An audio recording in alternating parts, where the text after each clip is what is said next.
नमस्कार समाज टिके ध्यान दियंतु।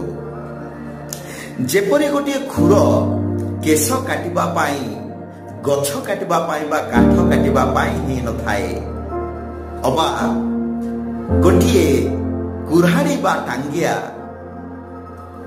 काठ बा गछ काटिबा पाई किंतु केश काटिबा पाई नहे, सेपरि कौनसी व्यक्तिर मूल्य सबु किछि करि परिबार नुहे, बरं दिया जाइथिबा निजर कर्म को ठीक भावरे करि परिबारे पंखा जाय थाए।